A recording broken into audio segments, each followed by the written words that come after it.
오늘 하나님 말씀은 신약 성경입니다. 요한복음 8장 31절에서 32절. 요한복음 8장 31절에서 32절. 네. 불편하지 않은 분들은 자리에 일어나서 함께 말씀 읽도록 하겠습니다.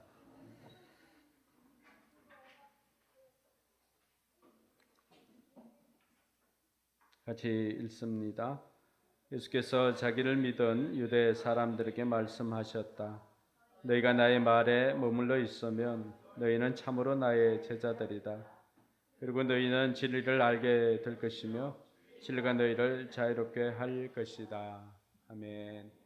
네, 다섯 사람에게 복을 빌어줍시다. 잘 오셨습니다. 하늘 복 많이 받으세요. 하늘 복 많이 받으세요. 네.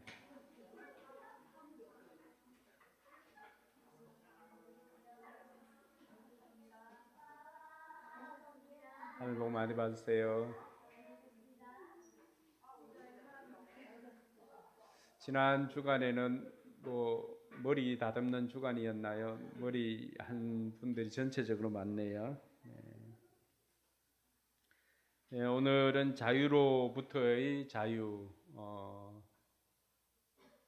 오늘 우리 이유한 목사님 나와서 말씀을 전가하실 때 여러분 큰 은혜 받으시기 바랍니다. 저도 매번 저는 이제 책별로 이렇게 하다 보니까 주제나 이런 것들을 좀 전하지 못할 때가 있는데, 그래서 이 목사님 설교가 기다려지는 이유는 책별로 이렇게 하다가 한 번씩 이렇게 환기를 시켜줄 수 있는 좋은 주제들을 우리한테 들려주셔서 매번 할 때마다 은혜를 받습니다. 오늘 또 그 은혜를 사모하면서 자유로부터의 자유라고 하는 제목으로 함께 은혜 받도록 하겠습니다.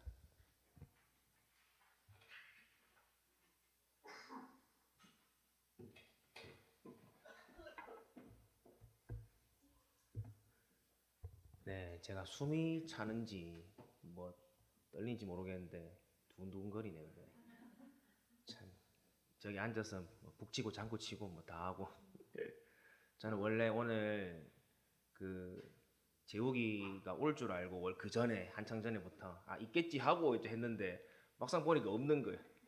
그래서 원래 저 설교할 때는 이렇게 우리 청년들한테 맡기고 그냥 있는데 사람이 없으니까 해야죠.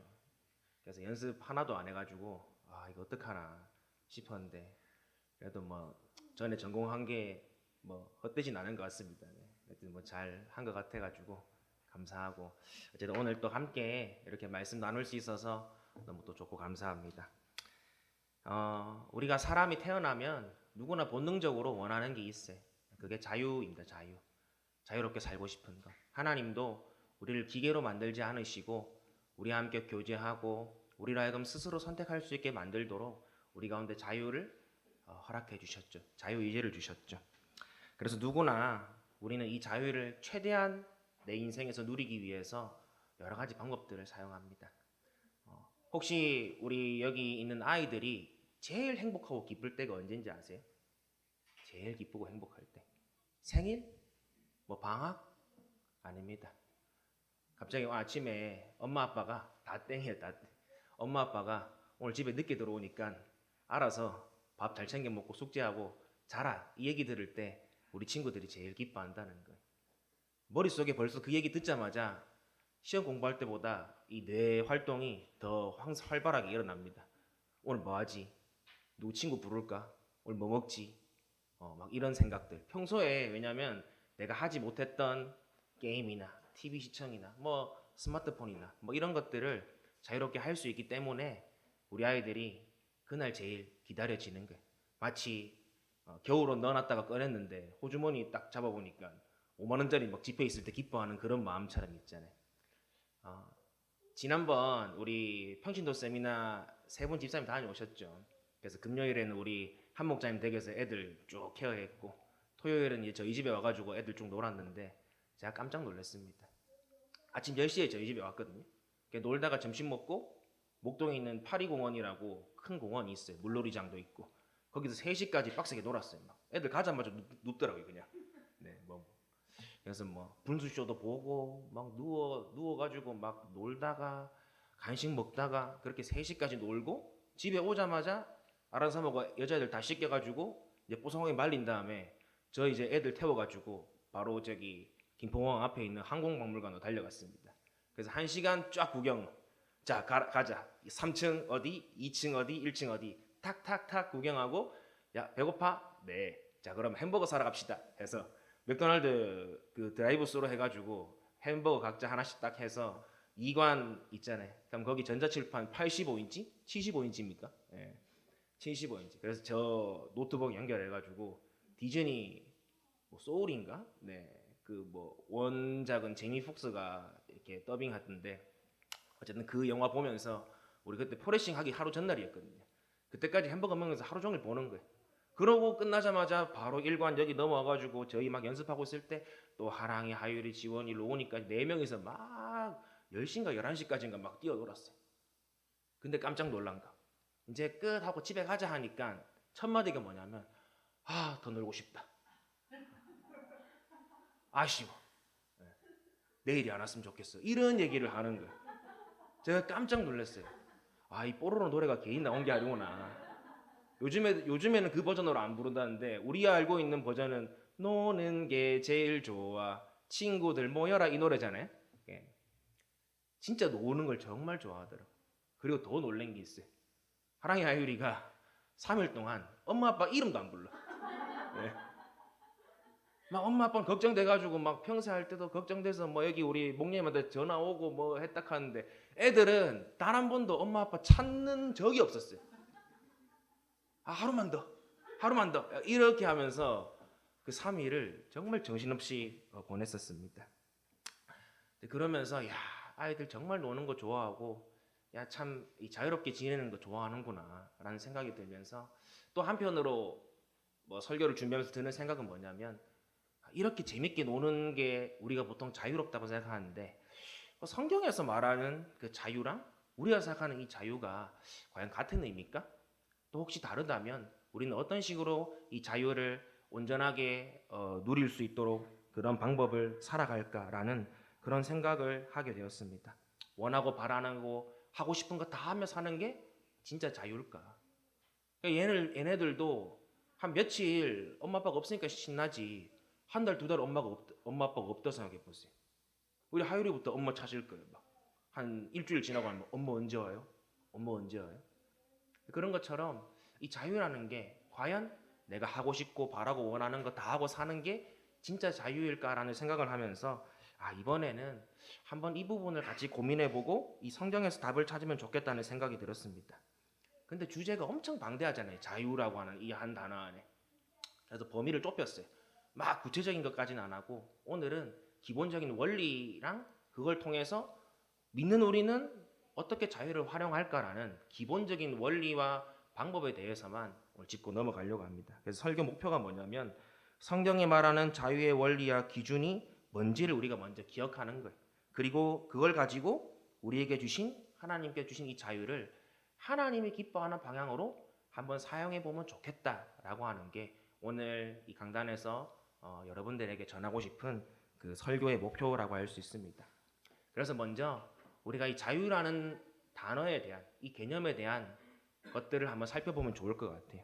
먼저 뭐 설교 노트되어 있지만 사전적 의미는 뭐냐면 외부적인 구속이나 무엇에 얽매이지 아니하고 자기 마음대로 할 수 있는 상태, 바로 그것을 자유라고 그렇게 정의하고 있습니다. 그런데 현실적으로 우리가 이렇게 받아들이면 어떻게 될까요? 동물의 왕국이죠. 그게 우리 내셔널 지오그래픽에 나오는 그 동물의 왕국, 바로 그것이 여기서 정의하는 국어 사전에서 정의하는 이 의미의 뜻이 되는 것입니다. 강한 자만 살아남을 수 있고 각자가 자기 목숨, 자기 밥그릇 챙기기 위해서 아둥바둥 살아야지 겨우 살아남을 수 있는 그 상태, 바로 그것이 이 사전적 의미의 자유를 있는 그대로 받아들이게 되면 일어나는 현상이라는 것이죠. 그런데 성경에서 이런 시대를 잘 표현한 성경의 시대가 있습니다. 바로 사사기입니다. 우리 사사기 21장 25절 말씀을 한번 읽어보도록 할게요. 이 말은 사사기 전체를 지나면서 이 사사기를 기록했던 기자가 이 사사기에 대한 평가를 하는 거거든요. 우리 한번 읽어보면 좋을 것 같습니다. 시작. 그때에는 이스라엘에 왕이 없었으므로 사람들은 저마다 자기의 뜻에 맞는 대로 하였다. 네. 어떤 기준과 울타리 없이 그저 하고 싶은 대로 바라는 대로 행했다는 것입니다. 그렇게 마음대로 살았던 이 사사기 시대, 우리가 평가하는 것처럼 우리가 또 사사기를 쭉 읽어보면 알겠지만 그 시대는 구약에서도 가장 어두웠던 시대 중에 하나였죠. 여기서 우리가 한 가지 알게 되는 사실이 있습니다. 자유라는 것도 어떤 한계와 기준을 넘어가게 되면, 정해놓지 않고 그냥 무한정 주어지게 되면 도리어 그 자유는 다른 자유를 침범하게 되고 또 더 자유롭지 못한 삶을 살게 된다는 것이죠. 그래서 사람들은 이 자유를 올바르게 누리기 위해서 여러 가지 장치를 마련했어요. 그것이 바로 관습, 도덕, 법, 제도 이런 것들로 종합할 수 있는 사회적 규범을 그때부터 만들기 시작했어요. 내가 자유의지를 가지고 사용할 수 있는 자유의 한계를 따라합니다. 너와 내가 함께 사는 세상, 네, 이 함께 사는 세상, 너와 내가 함께 사는 세상, 이 공동체 속에서 자유의 범위를 정했다는 거예요. 이거는 우리 간단하게는 스포츠 게임 생각하면 됩니다. 축구가 재밌는 이유, 축구를 발로만 차야 된다라는 기본적인 규칙부터 해서 이 축구 규칙이 정해져 있기 때문에 그 규칙 안에서 선수들이 경기하기 때문에 그것을 보는 우리가 불편함을 덜 느끼고 재밌게 그 경기를 경쟁하면서 볼 수 있는 것이죠. 게임은 어떨까요? 게임 개발자가 프로그래밍한 그 게임의 설정 안에서 유저들이 움직입니다. 그 안에서 어떤 퀘스트들을 진행하고 또 레벨을 올리면서 점점 레벨 1 때 내가 할 수 있는 뭐 게임의 그런 내용들이나 아니면 쓸 수 있는 스킬들, 그리고 레벨 10, 50, 100이 되었을 때 다 다르거든요. 근데 확실한 사실은 높으면 높을수록 내가 할 수 있는 것들이 게임상에서 더 많아진다는 거예요. 그렇기 때문에 재밌다는 거예요. 그런데 만약 축구 경기할 때 어떤 선수가 자기가 골 넣었는데 하도 안 들어가, 막 세모발이라서 차면 다 옆으로 가고 막 이런 거예요. 우리 화평이 조기 축구하는데 골 넣어야 되는데 발로 차는데 안 들어가니까 열받아서 손으로 집어넣었어요. 그럼 어떻게 될까요? 일단 옆에 있는 아저씨들이 다 한마디씩 하겠죠. 정신이 있냐 없냐, 왜 그렇게 하냐 하고 심판이 있다면 아마 레드카드를 줘서 쫓아내 보냈을 것입니다. 게임은 어떨까요? 열심히 나는 노력해가지고 막 티어를 올렸어. 브론즈에서 실버로, 실버에서 골드로. 그런데 핵 쓰는 유저들이 많아가지고 막 게임할 때 방해해. 근데 또 게임 운영자들은 그 핵 쓰는 유저들을 제대로 단속을 안 해. 그러면 정훈아 어떻게 할까? 너 그 게임 할 거예요? 왜 안 할 거예요? 그러니까요. 규칙을 지키지 않으니까 재미가 없다는 거예요. 저는 이걸 너무 많이 봤어요. 우리 아이들 옛날에 저쪽 짜장천국 2층에 있을 때 가끔씩 우장산 가가지고 피고했거든요. 발야구하고. 꼭 그러면 맞았는데 안 나가는 인간들이 있어. 공 맞았으면 나가야 되는데 기분 나쁘다고 안 나가고 막 공 들고 도망가요. 막. 그러면 이제 옆에 있는 애들이 전부 다 또 저런다 이러면서 막 화내고 그러다가 게임이 점점 지루해지고 풀어지면서 나중에는 막 싸우기도 하거든요. 그거를 이제 중재하는 역할이 저였는데, 어쨌든 이런 규칙이 있기 때문에, 이런 어떤 한계가 있는 장치가 있기 때문에 스포츠가 재밌고 게임이 재밌어진다는 것입니다. 때문에 사람들은 이 공동체 속에서 모두가 최대한 행복을 누리게 하기 위해서, 이 자유를 누리게 하기 위해서 사회규범이란 장치를 통해서 이 자유의지, 자유라는 것을 통제하고 그 허용 범위를 정했다는 것이죠. 그리고 이러한 개념들이 여러 지성들, 철학자들에 의해서 그 개념들이 점점 발전하고 그에 따라서 사회도 함께 발전하게 되었습니다. 그중 대표적으로 한 사람만 이야기하면 이 현대 자유주의의 기초를 놓았다고 평해지는 사람이 있어요. 뭐 들어봤을 수도 있는데 존 스튜어트 밀이라고 영국의 철학자가 있습니다. 이 사람이 쓴 자유론이 우리 청소년들 반드시 읽어야 될 책 100권 안에 들어가는 책이거든요. 그 글도 엄청 잘 썼고 또 그 내용을 기반으로 해서 우리가 지금 누리고 있는 이 민주주의라든지 이 자유에 대한 개념들이 아주 잘 발전하게 되었습니다. 근데 이 사람이 그의 책 자유론에서 자유의 범위에 대해서 이야기해요. 뭐 이게 여러 가지가 있지만 그냥 뭉뚱거려서 딱 한마디로 하면 뭐냐면 자유의 범위는 타인에게 직접적인 피해가 가지 않는 선 안에서 개인의 자유를 최대한 보장해 주어야 한다는 게 이 자유론에서 미리 말하는 자유의 범위라고 말하고 있거든요. 그리고 일반 시민들이 이 자유를 잘 누리기 위해서 해야 될 게 뭐냐? 반드시 교육을 통한 지적 능력의 향상이 필요하다는 거예요. 옛날에는 글 모르는 사람 많았죠. 우리 중세 가톨릭 시대에도 이 사람들이 예수님을 믿고 싶어도 제대로 못 믿는 거예요. 왠지 아세요? 신부들이 앞에 나와가지고 설교를 하는데 라틴어로 이야기하는 거예요. 그러니까 우리로 따지면 여기 앞에서 제가 갑자기 중국어로 막 말하면 여러분들 몇 명이 알아들을 수 있을까요? 거의 대부분 못 알아들을 수 있어요. 그런 것처럼 라틴어로 그렇게 자기들끼리만 아는 지식, 자기들끼리만 알고 있는 그런 것들 때문에 어떻게 보면 그런 계급이라든지 혹은 이 불평등의 일들이 많이 발생한다는 것입니다. 그래서 이 교육을 통해서 지적 능력을 키워야 된다고 말하죠. 그래서 이렇듯 자유는 무질서함에서 제도와 법, 교육이라는 제어 장치를 만나서 점점 많은 사람이 점점 많은 행복을 누리는 우리 제러미 벤담의 공리주의에 따르면 최대 다수의 최대 행복. 밀도 이제 이 사람 영향을 받아서 이런 이야기를 전개했거든요. 그 행복을 누릴 수 있게 된다는 것입니다. 그래서 이런 것들을 통해서 여러 가지 좋은 사례들이 많이 생겨났어요. 뭐 대표적으로 인권만 우리가 딱 놓고 보더라도 뭐 링컨 대통령이나 또 영국 하원의 어떤 윌버포스 같은 사람들은 그 당시 유행했던 노예제를 폐지하기 위해서 평생을 힘썼습니다. 그리고 1993년 노벨 평화상 받았던 남아공의 넬슨 만델라 대통령. 이 사람은 인권 운동가에서 나중에 대통령이 되었는데 그때 남아공에서 유명했던 정책이 뭐냐면 아파르트헤이트라는 정책이에요. 아마 뭐 우리 친구들 저는 제 기억으로 영어 교과서에 그게 나왔었거든요. 제 공부할 때. 그게 뭐냐면 이 남아공에 있는 흑인 차별 정책이에요.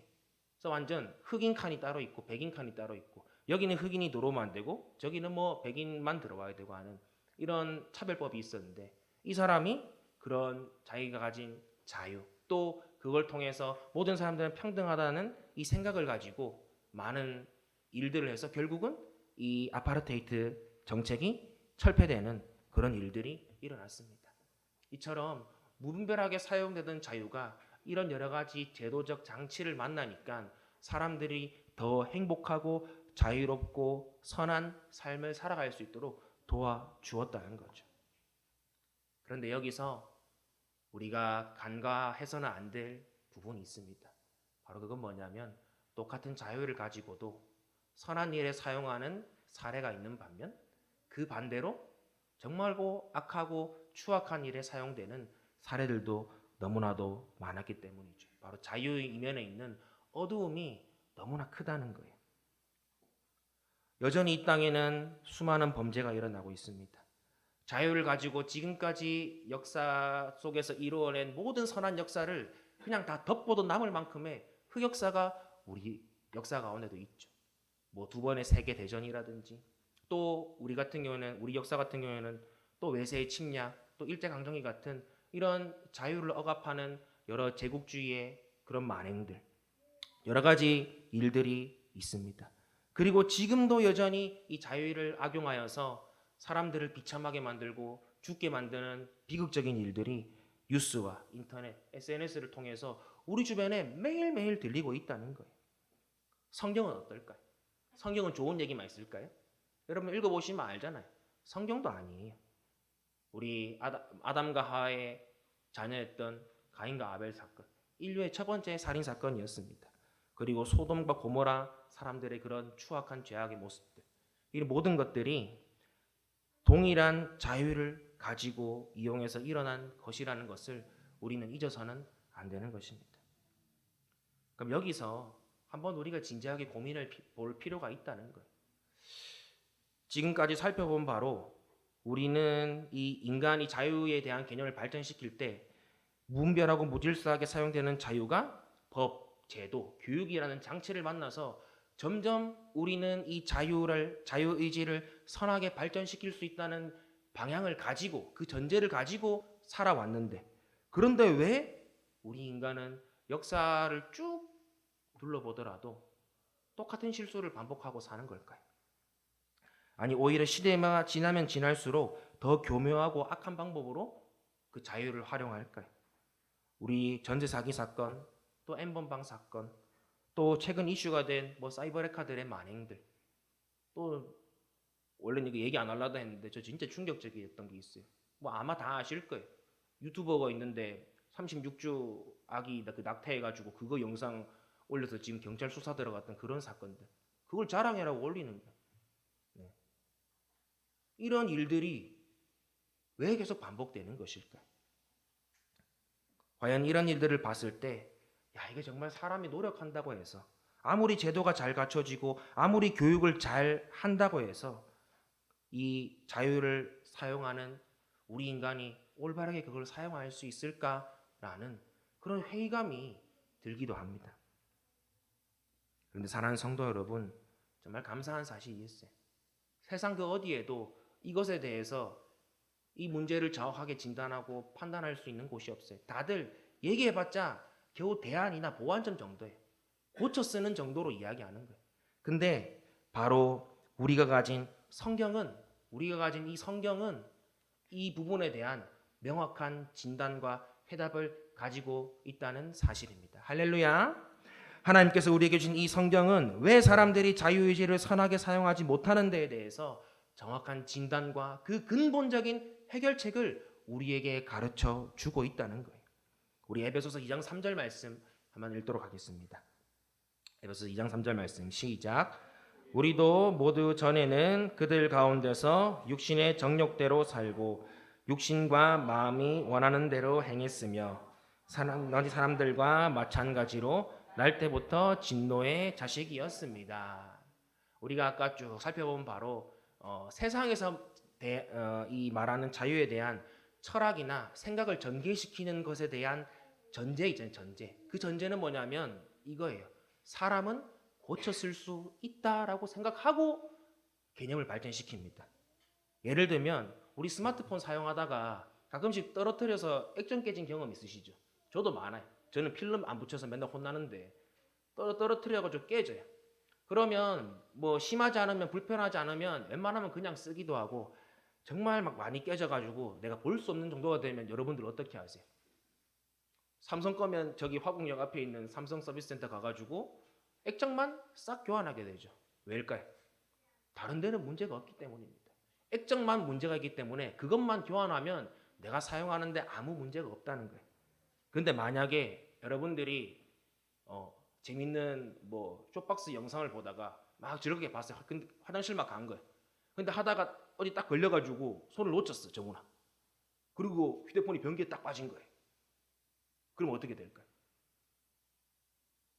급하게 그릇 건져 올려가지고 드라이기로 싹 말리면 우연히 그런 경험 있나 보네, 길태현. 있지? 있네요, 네. 이제 웃는 거 보니까 있네. 살렸어요, 못 살렸어요? 못 살렸다고 합니다. 왜 그럴까요? 물 때문에 전체가 다 망가진 거예요. 답이 없으니까 어떻게 했죠, 나중에? 새 걸로 바꿨다는 거예요. 오늘 우리가 읽은 에베소서 2장 3절 말씀이 이 후자라는 거예요, 후자. 사람은 고쳐 쓸 수 있다, 없다? 없다. 이미 날 때부터 하나님과 원수고 뒤틀린 사고를 하고 악한 생각을 하도록 태어났다는 것입니다. 창세기 5장도 이러한 인간의 한계를 증거하고 있어요. 5장 1절 보면 이렇게 나와 있습니다. 하나님이 사람을 창조하실 때 하나님의 형상대로 사람을 만드셨다. 누구의 형상이요? 하나님의 형상. 그런데 5장 3절 가볼까요? 5장 3절 읽어볼게요. 시작. 아담은 130살에 자기의 형상 곧 자기의 모습을 닮은 아이를 낳고 이름을 셋이라고 하였다. 여기 달라진 게 있죠. 아담은 누구의 형상이라고요? 하나님의 형상. 근데 아담의 아들인 셋은 누구의 형상? 아담 자신의 형상이라는 거예요. 여기서 말하는 아담의 형상이 뭘까요? 지금 애를 낳았을 때 시점이 어떤 시점이에요? 선악과를 따먹고 이미 죄 가운데 타락하고 부패한 그 본성을 가진 아담이 낳은 자식이라는 거예요. 그러니까 이 죄악된 부패한 본성들이 유전된다는 거예요. 성경은 이 사실을 알고 있기 때문에 아담은 하나님의 형상으로 만들었다고 했고 셋은 아담의 형상, 죄악되고 부패한 아담의 형상대로 태어났다고 기록하고 있는 것입니다. 그래서 결국 성경이 진단하고 있는 게 뭘까요?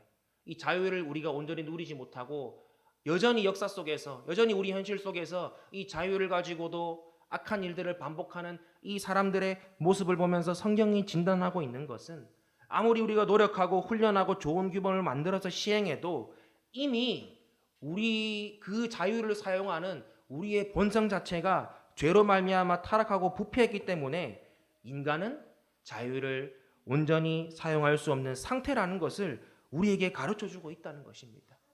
자동차 부품 하나 갈아 끼운다고 해결된 문제가 아니라 폐차시키고 새로 사야 된다는 거예요. 우리 청소년부 아이들 이해하기 쉬운 말로, 전 남자애들 대상으로 얘기 많이 하니까 여러분들이 지금 캐릭터 키우는 게 지금 게임 버전하고 메타랑 맞지 않다는 거예요. 그럼 어떻게 하면 되겠어? 열심히 키웠는데 너가 쌓은 테크트리가 지금 메타랑 안 맞아. 그럼 어떻게 해야겠어요? 그렇지, 계정이랑 아이디를 새로 파야 돼요. 그래 본 적 있죠, 다들. 우리 남자애들. 예, 우리 청년들 중에서 게임하는 친구들 그럴 거예요. 내가 키운 캐릭터가 지금 운영자가 만든 이 게임 규칙이랑 버전이랑 맞지 않으면 대부분 하는 게 아이디 지우고 새로 만들어요. 그래서 그 버전에 맞는, 그 게임 메타에 맞는 스킬 트리를 쌓아서 그 게임을 편하게 할 수 있도록 새롭게 바꾸는 거죠, 완전하게. 그래서 이거를 성경에 나오는 단어로 바꾸면 이렇게 말할 수 있습니다. 따라해 볼까요? 거듭남. 네, 거듭나는 거예요. 거듭나는 거. 다시 태어나야 된다는 거예요. 고쳐 쓴다고 될 게 아니라 새로운 사람, 새로운 피조물로 태어나야지만 우리가 이 문제를 해결하고 온전히 자유를 사용할 수 있다고 성경은 우리에게 진단하고 가르쳐 주고 있다는 거예요. 그럼 이제 어떻게 하라고 생각하시겠죠? 그럼 어떻게 하면 우리가 거듭나고 우리가 다시 태어나서 이제는 부패하고 타락한 우리 본성을 극복하고 진정한 자유를 누릴 수 있을까요? 그 근본적인 해결책이 무엇일까요? 바로 그것이 오늘 우리가 읽은 본문 가운데 나와 있습니다. 우리 요한복음 8장 32절 말씀 같이 읽도록 하겠습니다. 시작. 그리고 너희는 진리를 알게 될 것이며 진리가 너희를 자유롭게 할 것이다. 네, 바로 진리를 알 때 그 진리가 우리를 자유롭게 할 것인데 여기서 말하는 진리가 뭘까요? 우리 진리하면 많이 생각나는 구절이 있죠. 요한복음 14장 6절도 같이 한번 읽어보겠습니다. 요한복음 14장 6절 말씀 시작. 예수께서 그에게 말씀하셨다. 나는 길이요 진리요 생명이다. 나를 거치지 않고서는 아무도 아버지께로 갈 사람이 없다. 아멘. 바로 길이요 진리요 생명이 누구라는 것입니까? 바로 예수 그리스도가 길이요 진리요 생명이시라는 거예요. 그리고 이 진리를 알게 된다고 할 때 안다는 말의 이 원어가 기노스코라는 말인데 이 말은 뭐냐면 단순히 지식적으로 아는데 그치지 않는다는 거예요. 이것은 바로 우리가 알고 있는 그 대상과의 깊은 관계와 경험을 포함하고 있다는 것입니다. 그래서 이 모든 것들을 종합해 봤을 때 우리가 읽은 본문의 뜻은 다음과 같습니다. 우리 삶의 진정한 자유는 바로 길이요 진리요 생명이신 예수 그리스도를 우리의 삶의 주인으로 모시고 그분과 친밀한 관계 안에 거할 때 비로소 우리를 묶어 있던 이 죄의 문제가 해결되고 우리의 삶에 참된 자유를 누릴 수 있게 된다는 것을 믿으시길 바랍니다. 인간의 그 어떤 노력도 법도 도덕도 철학도 인류 역사에서 이 문제를 해결할 수 없었지만 오늘 성경은 분명히 이야기하고 있는 거예요. 바로 예수 그리스도 살아계신 하나님의 아들이신 그분 안에 거할 때 그분을 내 삶의 주인으로 믿고 모실 때 바로 그분이 우리를 죄와 사망의 권세에서 해방시켜 주시고 우리에게 참된 자유와 기쁨, 복을 허락해 주신다는 것입니다. 그래서 오늘 성경 말씀은 이 기준을 가지고 자유를 두 가지로 정의해요. 저는 첫 번째는 소극적 자유라고 말하고 싶고 두 번째는 적극적인 자유라고 말하고 싶습니다. 첫 번째는 한번 따라해 봅시다. 죄로부터의 자유. 네. 우리가 성경에서 말하는 자유 첫 번째 의미는 뭐냐면 소극적인 자유는 죄로부터의 자유예요. 죄의 종에서 이제는 그것에서 벗어나서 하나님의 종, 하나님의 자녀로 신분이 바뀐다는 거죠. 출애굽기 20장 1절 2절 말씀 이것은 십계명의 서론에 해당하는 부분인데 이렇게 나와 있습니다. 이 모든 말씀은 하나님이 하신 말씀이다. 나는 너희를 이집트 땅 종살이 하던 집에서 이끌어낸 주 너의 하나님이다. 계명을 주시기 전에 너와 나의 관계를 먼저 이야기하는 거예요. 이거 해라, 저거 하지 마라 하기 전에 왜 너희가 이 일을 해야 되는지 가르쳐 주는 거예요. 왜 하나님이 십계명을 주셨나요? 오늘 우리가 읽은 이 말씀대로 이집트에 400년 동안 종살이하던 이 이스라엘 백성들을 하나님이 친히 구원해 주시고 당신의 백성으로 삼아 주셨기 때문에 우리가 그분의 말씀 가운데 순종하고 따라야 된다는 거예요.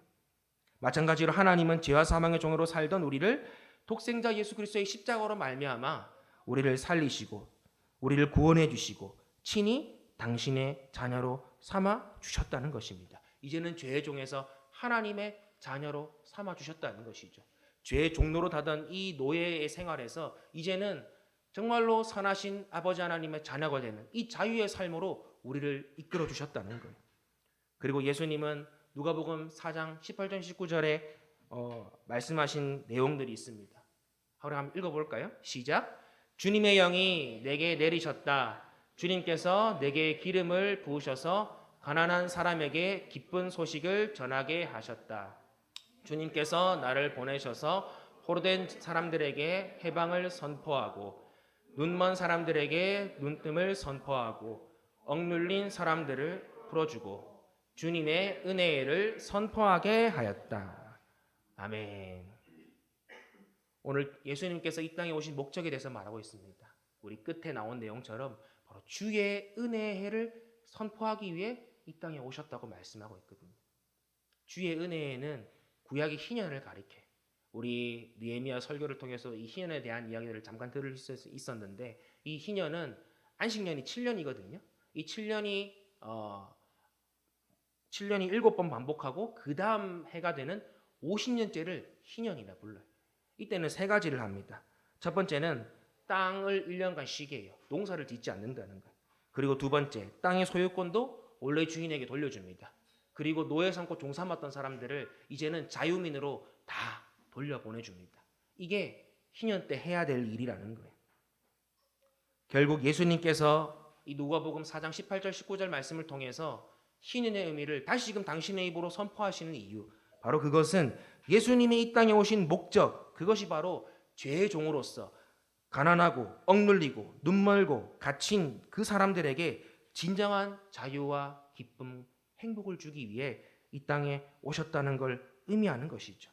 때문에 예수 그리스도를 삶의 주인으로 모시는 그 사람에게 이제는 죄의 종에서 하나님의 자녀로 살아가고 또 내 안에 계신 성령의 능력으로 죄를 이길 힘과 능력을 얻게 되는 역사가 바로 이 죄로부터의 자유로 오게 됨을 믿으시길 바랍니다. 할렐루야. 이렇게 우리가 죄에서부터 자유를 얻게 되었어요. 이건 출발점이에요. 출발점. 이제 스타트 라인에 우리가 선 거예요. 그러면 그 다음에 우리가 행할 자유가 뭘까요? 따라합니다. 하나님의 뜻을 이루고자 하는 자유. 네, 다르게 말하면 하나님의 뜻을 내가 이제는 자발적으로 즐거이 기꺼이 순종할 자유를 말하는 것입니다. 믿는 사람이나 믿지 않는 사람이나 성경 내용 중에 제일 궁금한 것 중에 하나가 이걸 거예요. 왜 하나님 선악과 만들었어요? 왜 하나님은 인간에게 자유의지를 줘가지고 굳이 먹지 않아도 될 그거를 다 뻔히 알고 있음에도 불구하고 하나님은 왜 사람들에게 자유의지를 줘서 결국 죄짓도록 그렇게 선택하도록 방치해 두었나요? 라고 이렇게 말합니다. 제가 언제 한번 이 자폐 스펙트럼을 가진 이 자녀의 부모님의 인터뷰를 제가 들어본 적이 있어요. 근데 그때 제가 들었던 말 중에 제일 마음 아팠던 게 뭐냐면 딸이 17살이에요. 17살. 이제 고2잖아요. 근데 아직까지 17년을 같이 있으면서 단 한 번도 이 엄마가 딸한테 사랑해요라는 말 한마디 들어본 적이 없대요. 자폐 스펙트럼의 특징이 이 상호작용이나 이 뭐 공감이나 감정에 대한 부분들이 약하잖아요. 그러다 보니까 엄마는 17년 동안 얘를 위해서 모든 걸 바치고 어떤 사람들은 직장까지 그만두면서 24시간 케어하는 그 사랑과 애정을 쏟았는데 이 엄마가 17년 동안 단 한 번도 듣고 싶었던 그 말을 듣지 못한 거예요. 엄마 사랑이야. 이 말을 듣지 못했다는 거예요. 저도 정말 짧은 기간이지만 그 기분을 알거든요. 로운이가 처음 우리 어린이집에서 그 원장 선생님이 이 자폐가 의심스러울 수도 있으니까 센터 한번 가봐서 검사해 보라고 했을 때 그때 제가 처음 든 생각이 들었어요. 나는 이제 얘랑 이 인격적인 소통을 할 수 없구나. 뭔가 일반 아이들하고 대화하는 이런 일상적인 대화들, 이런 즐거운 대화들을 나는 이제 평생 포기하고 살아야 되는구나라는 생각이 순간 막 스치면서 엄청 막 다운되는 거예요, 마음이. 예. 근데 사랑하는 성도 여러분, 하나님이 우리에게 자유를 준 게 저는 이 이유 때문이지 않을까요? 만약에 우리에게 자유의지가 없었다면 우리 스스로 자발적으로 하나님 사랑할 수 없었을 것입니다. 누가 그냥 떠먹여 주는 거 먹고 싶겠어요? 알아서 나를 마음을 다해 사랑을 좋아하지. 사랑 안 하면 안 되게 프로그램 돼 있으니까 사랑한다고 하면 그게 그 말을 듣는 사람 입장에서 그게 정말 기쁠까요? 그렇지 않을 것입니다. 오늘 하나님은 우리를 기계나 프로그램으로 만들지 않았어요. 우리가 자녀들을 바라볼 때 정말 이 아이와 마음을 나누고 정말 이 아이와 하나가 되기를 원하는 그 마음처럼 하나님께서도 우리와 그런 인격적인 관계를 맺고 싶었기 때문에 우리가 먼 길을 돌아서 실패할 거를 다 알고도 우리도 자녀를 낳으면 언젠가는 얘네들이 사춘기가 오고 뭐 하면 엄마 아빠 안 찾겠지. 언젠가는 엄마 아빠 마음의 대못을 박을 큰 사고를 치겠지라는 그런 막연한 예상을 하긴 합니다. 그게 진짜 일어나지는 않는다 할지라도. 근데 그걸 알아요, 몰라요, 우리가? 알 수 있잖아요. 이 아이가 사고를 칠 수도 있잖아요. 근데 그런 것 때문에 우리 부모님들이 자녀를 사랑하지 않나요? 그런 걸 예상해서? 아니죠. 사고를 치고 난리를 쳐도 부모는 자녀를 끝까지 사랑하는 거예요. 바로 하나님이 우리에게 자유를 준 이유가 그 이유 때문입니다. 우리가 비록 먼 길을 돌아오더라도 하나님은 우리 스스로가 자발적으로 즐겁게 하나님을 사랑하길 원하시고 먼 길을 돌아오더라도 하나님을 자발적으로 그 말씀에 순종하기를 원하셨기 때문에 우리에게 그 큰 리스크를 안고도 우리에게 자유의지를 주셨다는 것입니다. 그리고 바로 이 일이 이 자발적인 순종, 자발적인 하나님의 뜻에 따르려고 하는 이 의지가 바로 예수 그리스도 말미암아 죄로부터 자유를 얻은 저와 여러분들 가운데 지금 일어나게 된 줄 믿으시길 바랍니다. 이제는 죄의 종이 아니라 하나님의 종이 되었기 때문에 여기 있는 우리 모두가 하나님의 뜻에 자발적으로 적극적으로 순종할 수 있는 자유를 얻게 된 거예요. 그래서 오늘 본문 31절이 이렇게 말하고 있어요. 너희가 나의 마음에 머물러 있으면 너희는 참으로 나의 제자들이다. 사랑하는 성도 여러분, 자유는 하고 싶은 거 다 하고 사는 게 자유가 아니에요. 그렇다고 남에게 피해를 안 주는 선언에서 하고 싶은 거 다 하는 것도 자유가 아니에요. 성경은 그것도 자유가 아니라고 말하고 있어요. 성경이 말하는 진정한 자유는 뭐냐면 바로 나를 구원해 주시고 나를 자녀 삼아 주신 우리 주님의 말씀에 귀를 기울이고 그 말씀에 내가 하기 싫어도 자발적으로 기꺼이 순종하는 그 삶을 살아가는 것이 바로 성경에서 말하는 진정한 자유라는 것을 우리가 기억해야 할 것입니다. 순종이란 말 들으면 기분이 어떠세요?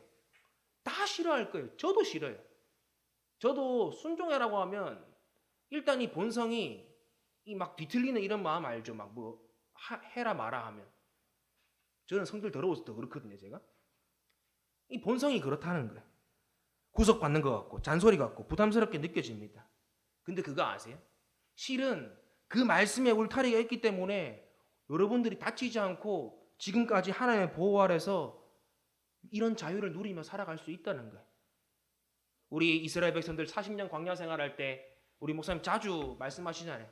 그 길을 갈 때 신발이 헤어지고 의복이 헤어진 적이 있습니까? 없죠. 그 사막이 얼마나 어려운 환경이에요. 인간이 생존할 수 없는 환경이에요. 낮에는 40, 50도, 밤에는 막 영하 몇 도. 먹을 게 있습니까? 만나 매출하기 주셔서 겨우 살아남았죠. 40년 동안 옷 한 번 새로 입지 않았다는 거예요. 신발 한 번 새 거 사지 않았다는 거예요. 근데 40년 뒤에 일어난 결과가 뭐예요? 하나님이 그 40년 광역길 속에서도 이 사람들은 그 길을 힘들다 생각하고 언제 끝나지 생각하고 괴롭게 생각하지만 하나님은 그 길 동안 이 사람들의 신발과 의복이 헤어지지 않게 하시고 만나 매출하기로 입히셔서 어떻게 보면 그 사막 가운데서 그 누구보다도 자유로운 삶을 살 수 있게 해주셨다는 것입니다. 성경은 분명히 말씀하고 있습니다. 진리가 너희를 자유케 하리라. 돈이 우리를 자유케 하지 않습니다. 오히려 돈의 노예로 만들 뿐이죠. 권력과 명예가 우리를 자유롭게 하지 않아요. 권력과 명예를 쫓으면 쫓을수록 그것이 우리를 노예 삼아서 그것에 따라서 살게 만들죠. 그러니까 돈 때문에 권력과 명예 때문에 우리가 생각하는 지극히 상식적인 것을 포기하고 사람의 도리를 저버리는 행동이 그런 일들이 일어나게 된다는 것입니다. 우리를 자유케 하는 건 돈도 권력도 명예도 아닙니다. 이 세상에 뛰어난 철학도 지혜도 아니에요. 바로 길과 진리와 생명이신 예수 그리스도를 믿고 그 말씀에 순종하는 것, 이 한 가지 길만이 이 땅에서 우리가 진정으로 자유한 삶을 살 수 있는 방법이라는 걸 믿으시길 바랍니다. 예수님이 우리에게 보여주셨잖아요. 예수님이 이 본을 보여주셨잖아요. 겟세마네 동산에서 기도할 때 어떻게 기도했어요? 하나님, 제발 내가 피할 수 있으면 이 잔을 지나가게 해주세요. 십자가 지기 싫다는 거예요. 그 죽음이 너무 두려운 거예요. 근데 예수님이 그 다음에 뭐라고 했어요? 하지만 내 원대로 마시고 아버지의 원대로 되기를 그렇게 간구한 것입니다. 예수님은 십자가를 지지 않아도 될 명분도 자유도 권리도 다 가지고 계셨어요. 하지만 예수님은 당연히 누려야 될 권리를 포기하시고 기꺼이 하나님께 순종하여 하나님 뜻에 순종하여 십자가에 즐거이 달릴 자유를 택하셨습니다. 그 결과로 얻은 게 뭘까요? 바로 여기 있는 저와 여러분들이라는 거예요. 예수님이 자신의 자유, 자신의 권리, 자신의 그런 명분들을 내려놓고 포기하고 하나님의 뜻에 순종할 자유를 선택했을 때 얻은 것이 이 자리에 함께 예배드리고 있는 저와 여러분들이라는 거예요. 2000년이 지났지만 예수님은 지금 이 장면을 다 생각하고 계셨겠죠. 그렇다면 이 원리를 배운 우리 삶에서 어떻게 실천하면 좋을까요? 저는 3단계로 나눴습니다. 들어보시고 각자 자기한테 맞는 상황에 맞게 그 단계에 맞게 실천해 보면 좋을 것 같아요. 또 이제 올림픽 개막했는데 육상 경기에 비유를 했어요. 첫 번째는 아직 내가 자유를 누리기 위한 출발선에 서지 못한 분들을 위한 것입니다. 왜 이 트랙에 서지 못하는 사람은 어떤 사람일까요? 선수가 아니기 때문이죠. 그리고 선수라도 아직 그 대회에서 뛸 수 있는 몸과 자격이 갖춰지지 않는 사람이 출발선에 설 수 없다는 것입니다. 오늘 말씀에 빗대어 말하면 아직까지 내 힘과 노력으로 나는 자유할 수 있어, 나는 살아갈 수 있어 라고 생각하는 분들이라는 것이죠. 그런데 성경은 분명히 이야기합니다. 우리는 부품 하나 교체해서 고칠 수 있는 덜 망가진 존재가 아니라 성경은 아무것도 할 수 없어서 새롭게 태어나야 되고 거듭나야 되고 전적인 하나님의 은혜와 기임 없이는 단 하나의 선도 행할 수 없는 망가진 존재라고 우리에게 가르쳐주고 있죠. 그러면 이 단계에서 이제 딱 출발선에 서서 뛸 준비를 하는 다음 단계로 넘어가기 위해 이분들이 해야 될 게 뭘까요? 바로 그것은 내가 하나님의 은혜 없이는 살아갈 수 없는 죄인임을 인정하고 주 예수 그리스도를 정말로 여러분들의 마음의 진정한 주인으로 모시는 것부터가 시작이라는 거예요. 그걸 인정하고 주님을 주인으로 모실 때부터 우리의 신분이 바뀌고 우리의 체질이 바뀌어서 이제는 그 다음 단계로 나아갈 수 있는 상태가 된다는 것입니다. 용인 쪽에서 서울 톨게이트를 지나서 쭉 우리 올림픽대로 쪽 한남대교 쪽 그 양자의시로 올라오다 보면 왼쪽에 늘 이 좋은 글귀를 적어놓은 교회 한 군데가 있어요. 아마 아시는 분 아실 거예요. 김양재 목사님이 심호하시는 우리들 교회입니다. 근데 이 목사님은 여자 목사님인데 큐티 사역으로 엄청 많은 사람들을 도와줬거든요. 근데 이분이 쓴 날마다 큐티하는 여자라는 책에 이분의 남편 이야기가 나옵니다. 이제 사별하셨는데 이 목사님이 기독교 집안, 장로님 집안에 시집을 가신 거예요. 그러니까 다들 믿음이 좋겠네. 정말 좋은 집안에 결혼했네 했는데 가보니까 나일론 신자인 거예요. 교회 가는 목적이 뭐냐면 딱 교회 시아버지, 시어머니, 남편, 이제 이 목사님, 그때는 이제 그냥 일반 집사하고 성도였으니까 4명이서 딱 손잡고 행복하게 이 교회 걸어가는 거. 우리 가족이 너희들 중에 우리가 제일 행복해라는 이거 보여주려고 교회 가는 집안이었던 거예요. 그러니까 겉은 번지르르 한데 속은 다 썩어버린 그런 집안. 특히 남편분이 산부인과 의사였어요. 근데 실력도 좋아가지고 개인 병원 차렸는데 막 몇 층짜리 건물에 그렇게 산부인과 할 정도로 대단한 어쨌든 돈도 많이 벌고 또 정말 열심히 살고 부지런하고 또 사람들한테 욕 한 번 안 먹을 정도로 깨끗하게 살고 또 심지어는 막 어려운 사람들한테 자기 돈 많으니까 그거 가지고 막 기부 엄청 하고 하는 그러니까 남들에게는 이런 좋은 사람이 없을 정도로 대단한 그런 분이었어요. 근데 이제 아내에게는 주일 예배 말고 교회 가려고 하면 절대 못 가게 막고 주일 예배 외에는 교회 가면 안 돼. 교회 사람 만나지 마 하면서 그렇게 핍박하고 이렇게 학대했던 그런 남편이었습니다.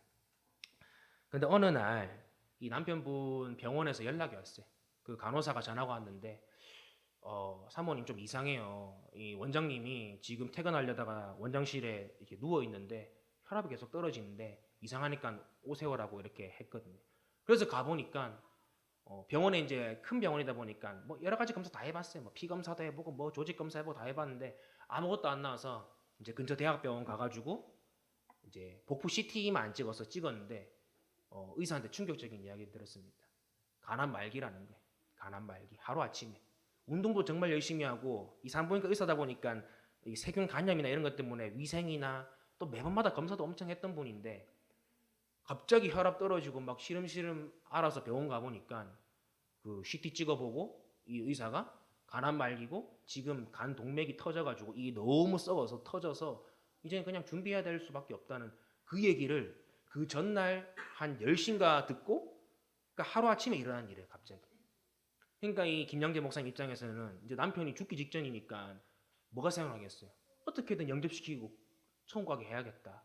그래서 막 울면서 이야기했는데 그때까지도 농담으로 듣고 있었다는 것입니다. 그러니까 이 목사님이 더 많이 기도하면서 하나님 도와주십시오 하고 계속 남편한테 이제 회개하고 구원받아야 된다 그렇게 이야기를 했는데 점점 그 마음이 바뀌기 시작하는 거예요. 이제 그러다가 그때가 토요일 저녁이었는데 토요일 저녁에서 주일 새벽으로 넘어가는 주일이었는데 이제 그 교회 담임 목사님은 큰 교회 목사님들 보니까 막 새벽 일부 한 5시부터 해서 쭉 예배 있어서 그 시간이 너무 급하게 얘기해서 올 수 있는 상황이 아닌 거예요. 그래서 이제 부목사님을 보내가지고 거기 이제 부목사님하고 이야기를 하는데 처음으로 이 남편이 단 한 번도 하지 못했던 자기 속마음을 얘기했다는 거예요. 자기가 교회 나오지 못한 이유, 교회를 안 나가려고 했던 이유에 대해서 이야기하는 거예요. 뭐냐면 산부인과 의사인데 자기가 장로 아들이고 산부인과 의사인데 낙태 수술을 계속 했다는 거예요. 그걸로 돈 벌었다는 거예요. 자기가. 이것 때문에 너무 미안하고 너무 하나님께 자기는 용서받지 못할 죄인이라는 생각이 드니까 그 교회에 갈 생각을 엄두를 못 내는 거예요. 믿음이 없어서 그런 게 아니라 그 죄책감, 그 죄의 무게가 이분한테 너무 컸기 때문에 그렇게 했다는 거죠. 그래서 그 죄책감을 없애려고 더 열심히 살고 사람들한테 기부도 하면서 노력했지만 도리어 그 죄책감이 더 커지고 하나님 볼 면목이 더 없어져서 결국 교회에 가지 않았다는 것입니다. 그리고는 그날 처음이자 마지막으로 자신의 죄를 진정으로 회개하고 예수 그리스도를 인생의 주인으로 모셨다는 거예요. 그래서 그 되게 짧은 시간이거든요. 그 전날 저녁에 그렇게 돼가지고 다음날 점심 12시에 돌아가셨는데 되게 한나절밖에 안 되는 시간이에요. 12시간밖에. 근데 그때 그 남은 시간 동안 이분이 어떻게 살았는지 아세요? 자기 왔던 그 가족들한테 이때까지 자기가 했던 거 다 용서해달라고 이야기하고 그리고 친구들 이제 급하게 와가지고 마지막 떠나보내는 길 온다고 친구들 모이니까 거기서 복음을 전하는 거예요. 내가 인생 살아보니까 다 헛것이더라. 너희들 예수 믿고 천국 가라고 하면서 그 12시간도 안 되는 그 몇 시간 되는 짧은 시간 동안 그게 영접한 게 7시라고 들었거든요. 한 5시간, 10시에 뇌사 상태였으니까 3시간밖에 안 남. 인생에 주어진 시간이 3시간밖에 없는데 그 3시간 동안 주변 사람들한테 다 용서를 구하고 온 친구들한테 복음을 전하다가 그렇게 하루아침에 하나님 부름을 받고 천국에 가게 되었습니다. 사랑하는 성도 여러분, 이 한나절밖에 남지 않은 시간이 주어졌음에도 불구하고 자신을 죄인임을 인정하고 그 인생을 주님께 드린 사람이 얼마나 그 마음에 자유와 평안을 얻는지, 또 그걸 통해서 얼마나 많은 사람들에게 위로와 소망을 주는지 저는 이 이야기를 통해서 다 우리가 알 수 있다고 생각합니다. 혹 아직 이 자리에 예수님을 인격적으로 만나지 못한 분들이 있을 거예요. 저는 그렇게 믿어요. 교회 다닌다고 다 예수 믿는 게 아니에요. 교회 다닌다고 다 예수님을 인격적으로 만난 게 아니에요. 아직도 예수님이 누구신지 모르는 사람이 있어요. 성경에 나오는 예수는 알지만 내가 믿는 예수는 없는 분들이 분명히 있을 거예요. 그분들은 오늘 간절히 바라기는 우리 이따 함께 기도할 때에 우리 마음의 문을 열어서 지금 녹화하고 계신 그 주님의 마음을 깨닫고 모시는 그 은혜가 있기를 예수님의 이름으로 간절히 축복합니다. 이제 두 번째 단계, 출발선에 선 사람, 이제 뛰려고 준비하는 사람이 스트레칭도 하고 신방글도 묶고 옆에 누가 서 있는지 확인도 하고 내가 그 목표로 하는 그 꼬린 지점이 어딘가도 확인을 하겠죠. 이 말씀을 오늘 이것을 우리 말씀에 빗대어 보면 이제 하나님의 자녀라는 자격도 없고 성령의 능력으로 죄를 이길 체질로 우리가 변했으니까 이제는 뭘 하면 되냐? 이분들은 목표하는 자유로운 삶을 살기 위해서 여러분들 부지런히 하나님의 뜻을 찾도록 노력해야 된다는 것입니다. 하나님의 뜻 진리가 어디 있습니까? 바로 이 성경 말씀 가운데 있죠. 그래서 우리 교회에서 매일 강조하는 게 매일의 경건이에요. 매일의 경건. 이게 쓸데없이 하는 게 아니에요. 축구 선수들이 그 운동장에 나가서 좋은 퍼포먼스를 낼 수 있는 것은 보이지 않는 곳에서 맨날 똑같은 거 반복 연습하고 패스 받을 때 고개 들어라. 그리고 주위 돌아봐라. 네. 축구 경기 보시면 잘하는 사람들은 하루 종일 돌려요. 그래서 축구 선수들 체형이 어떤지 아세요? 이렇게 됐어요. 이렇게. 메시 알죠?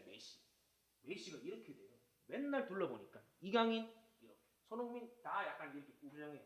위에가 맨날 숙여서 쳐다본다고. 그만큼 본인이 할 일을 위해서 준비했다는 거죠. 우리도 마찬가지입니다. 이 매일의 말씀을 읽고 큐티하고 기도하는 이 경건 생활을 통해서 내가 순종해야 될 하나님의 말씀이 어딘지를 알아야지 순종을 하죠. 근데 왜 순종을 못할까요? 예수 믿고 영접했는데도 뭔 말인지 모르니까, 뭘 해야 할지 모르니까 그런 거예요. 그래서 이분들은 지금부터라도 우리가 매일의 경건에 충실하고 또 매주 듣는 이 설교에도 집중해야 돼. 우리 청소년들 다 지금 거의 뭐 주보는 들고 있지도 않은데 꺼내가지고 설교 노트에 하나라도 깨달은 거 적고 하나라도 실천해 보는 거예요. 그래야지, 적어야지 기억나니까. 그렇게 해서 우리가 이런 부분들을 다 점검하고 또 우리가 실천하며 나아갈 때 우리는 이제부터 정말로 하나님의 뜻을 순종할 준비가 잘 되었다는 것입니다. 그리고 마지막 단계는 이제 달리는 선수가 된다는 것이죠. 선수들이 좋은 기록을 세우기 위해 해야 될 게 뭘까요? 매일의 훈련입니다. 쉬고 싶은 자유, 먹고 싶은 자유, 포기하고 싶은 자유를 내려놓고 좀 더 자신을 엄격하게 다루고 꾸준하게 훈련할 때 비로소 김연아나 손흥민 같은 선수처럼 사람들에게 감동을 주는 퍼포먼스를 낼 수 있다는 거예요. 제가 지난 주일에 제일 은혜 많이 받았던 게 있어요. 선전식도 재밌었고 막 우리 대한 카스테라 막 어떤 분들은 막 이따만큼 먹고 어떤 분들은 요만큼 먹어가지고 막 되게 재밌었던 경험이고 우리 목사님 설교도 되게 좋았고 다 좋았는데 저는 그 주일에 제일 은혜 받았던 게 뭐냐면 여기 앞에서 우리 태연이가 박자에 맞춰서 박수를 치고 있었다는 거예요. 정확한 4분음표에 맞춰서. 한 번도 그런 적 없거든요. 제가 거의 1년 가까이 가르쳤는데 이게 안 돼가지고 제가 수십 번을 포기하고 싶다는 생각이 들었어요. 근데 지난주 딱 오자마자 서가지고 그냥 박수도 우리 집 이렇게 안 쳐. 근데 정확하게 이 음악에 맞게 박수 치는 걸 보고 제가 찬양 부르다가 그것 때문에 은혜 받은 거예요. 왜 그럴까요? 안 되던 거를 반복해서 해서 되게 만드니까 가르치는 사람 입장에서 보람이 있다는 거예요. 하고 싶은 이런 자유를 내려놓고 어떤 목표를 향해 꾸준히 훈련하고 노력하면 결국 그게 크든 작든 상관없이 누군가에게는 큰 감동과 은혜를 끼치게 된다는 거예요. 그런 수준을 낼 수 있는 더 큰 수준, 더 큰 차원의 자유를 누릴 수 있게 된다는 것입니다. 마찬가지예요. 하나님의 뜻을 알고 순종하기로 결단한 사람은 이제 순종을 훈련해야 되죠. 작은 것부터 우리 목사님 단반지, 단순, 반복, 지속 이 세 가지의 원리를 가지고 계속해서 순종해 보는 거예요. 그렇게 순종의 훈련이 반복적으로 이루어질 때 우리는 결국 우리의 한계를 뛰어넘는 더 크고 놀라운 하나님의 뜻을 이루며 살게 될 줄 믿습니다. 사랑하는 성도 여러분, 이 땅에서 우리가 진정한 자유를 누리는 비결, 바로 그것은 죄의 종로를 하던 우리가 이제는 십자가로 구원하신 그 예수 그리스도를 내 삶의 주인으로 모시는 것이 첫 번째 단계. 두 번째는 이제는 우리가 신분이 바뀌었다면 아버지 하나님의 뜻을 잘 살피기 위해서 열심히 매일의 경건을 통해 이 말씀을 통해서 하나님의 뜻이 무엇인지 살펴야지 하나님의 뜻을 순종할 거 아니에요. 그래서 이게 두 번째고, 끝으로 이것이 잘 되는 사람, 말씀도 잘 읽고 큐티도 잘 읽고 열심히 기도하는 분들은 이제는 진정한 삶의 변화와 자유를 위해서 하나씩 실천해보는 그 훈련들을 할 때 비로소 나도 자유하고 나아가서 예수님을 믿지 않는 우리 VIP들에게도 주의 은혜를 선포하는 자리까지 나아갈 수 있게 될 것입니다. 이번 한 주 이 원리를 잘 기억하고 실천하여서 주 안에서 참된 자유를 누리며 행복을 누리는 저와 여러분 되시기를 예수님의 이름으로 간절히 축복합니다. 기도하겠습니다.